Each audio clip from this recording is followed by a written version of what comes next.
In this set of words, you may like to go through and highlight the ANT, ant, on the end of each of these words, and this changes a base or root word into either an adjective or a noun. So the other things you need to take note of in these words is if you've got a long vowel sound, you usually have one consonant after it, whereas if you have a short vowel sound, you'll have two consonants after it.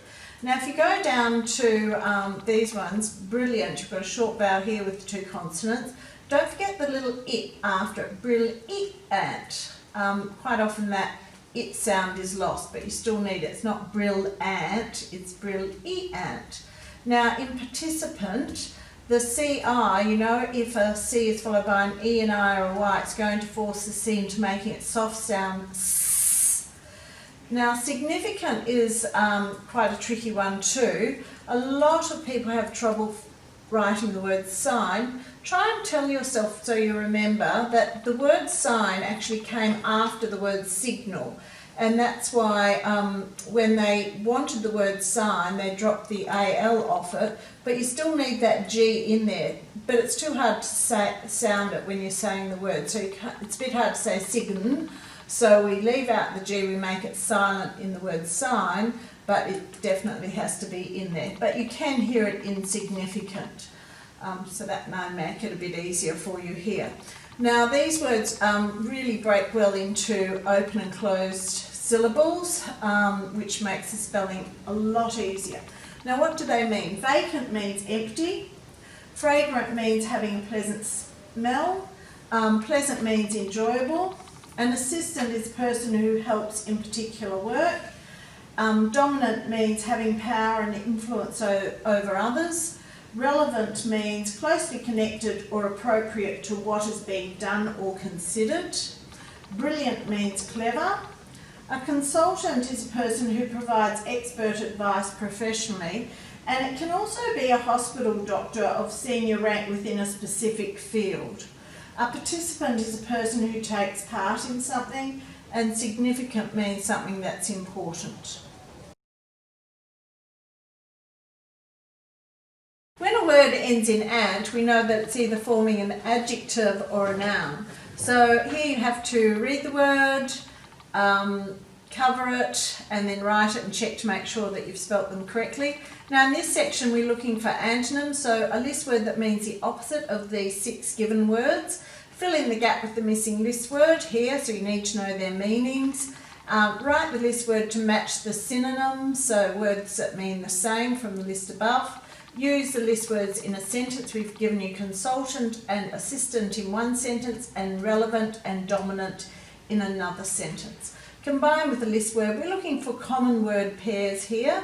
Now down the bottom, fill in the gap with the list word and add an independent clause. So when you read these sentences, you can see they're starting with a dependent clause, then there's a comma before you're writing the independent clause. Now the space in the dependent clause has to be from a list word above, but with the independent clause that you write, you can write whatever you like.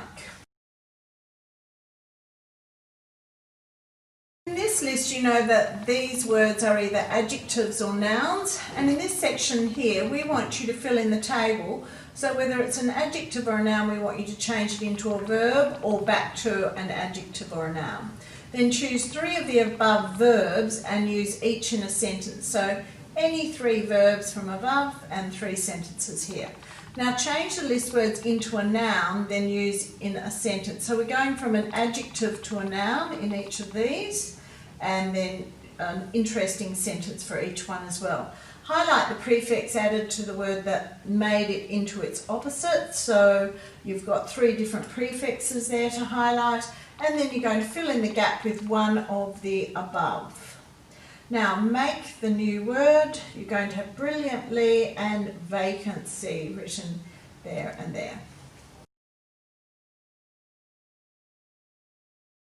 On this page you have to write the suffix ent or ant to each of these base or root words, and then write them in the correct category here. Down here we want you to write 5 verbs from above. In the simple sentences below, cross out the verb and replace it with a synonym that is more interesting or specific. So rather than slept, we've crossed that out and put in the word snored. So hopefully you can find, first of all, locate the verb and then cross it out and put in a better one. Highlight the verb and write what the feeling that it transmits. So just go through, of course, in the first one, he was glaring at me from across the room. The verb will be glaring, and you can write down here the feeling that implies. Use a synonym of the verb given to transmit the feeling given. So talk, happiness. She chirped out her answer. So rather than saying talk, we wanted to use a word that implied happiness, so we use the word chirp. So we've got walk, anger, run, fear, and talk, annoyance.